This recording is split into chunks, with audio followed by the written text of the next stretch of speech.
அனைவருக்கும் அன்பு வணக்கங்கள்.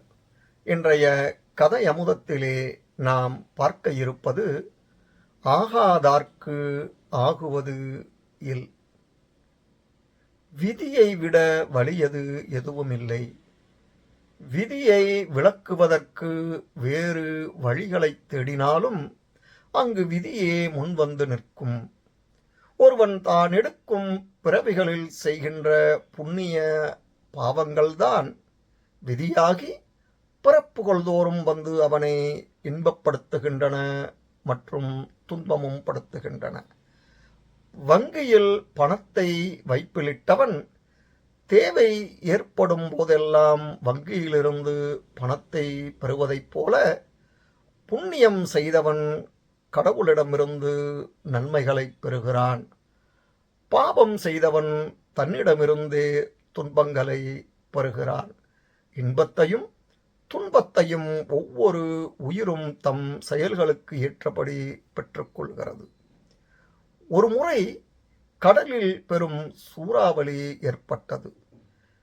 வேலூரில் உள்ள பல வணிகர்கள் கப்பல்களில் பொருட்களை ஏற்றி முருகப்ப செட்டியாருடைய 10 கப்பல்களும், துரைசிங்கம் செட்டியாரின் 8 கப்பல்களும், வாதவூர் செட்டியாரின் 6 கப்பல்களும் நடுக்கடலில் நிற்பதாக செய்தி வந்தது. அதன் பின் 2 நாட்கள் எந்த செய்தியும் வரவே இல்லை. அதனால் அந்த மூவருமே துறைமுகத்தில் கப்பல்களின் செய்திக்காக காத்திருந்தனர். அவர்களுடன் அவர்களது குடும்பத்தினரும் நண்பர்களும் ஊர் மக்களும் அங்கு கூடியிருந்தனர். முருகப்ப செட்டியார் எந்தவித கலக்கமும் இல்லாமல், நான் அந்நியாயங்கள் செய்திருந்தால் எனது கப்பல்கள் வரமாட்டா என்றார். துரைசிங்கம் செட்டியாரும் வாதவூர் செட்டியாரும் எதுவும் பேசத் தோன்றாது திக்பிரமை பிடித்தவர்களைப் போல இருந்தனர். மேலும் 3 நாட்கள் கழிந்தன. முருகப்ப செட்டியாரின் 7 கப்பல்கள் துறைமுகத்திற்கு வந்து நங்கூரமிட்டன. முருகப்ப செட்டியாரது பொருட்களுக்கும் கப்பல்களுக்கும் எந்தவித சேதமும் ஏற்படவில்லை. கப்பல் தலைவன் ஒருவன் சொன்னான், மிகுதியான 3 கப்பல்களும் இன்று பொழுது சாயும் முன் வந்துவிடும்.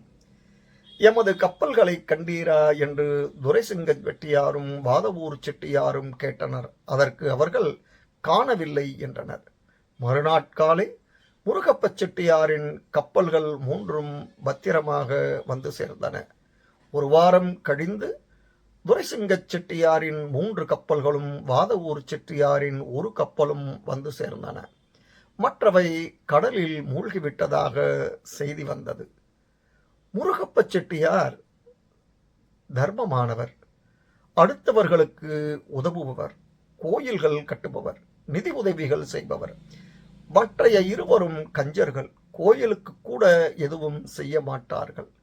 முருகப்ப செட்டியாரின் 10 கப்பல்களும் பத்திரமாக கரை சேர வேண்டும் என்று தினமும் வேலூர் மக்கள் அனைவரும் பிரார்த்தனை செய்தனர்.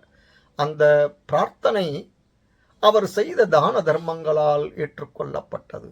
எனவே நாம் எப்பொழுதும் புண்ணியவானாக வாழ்ந்தால் அந்த புண்ணியம் நம் வாழ்வில் முன்னேற்றும் ஏணியாக செயற்படும். துன்ப காலத்தில் நம்மை தூக்கிவிடும். செல்வமும் வறுமையும் ஊழ்வினை பயனால்தான் வரும். ஆகாதார்க்கு ஆகுவது இல். அதாவது ஆகாத தலையெழுத்து உள்ளவர்களுக்கு எதுவும் வராது என்பது பழமொழி. ஆகவே சிந்தித்து செயல்படுவோம். நன்றி, வணக்கம்.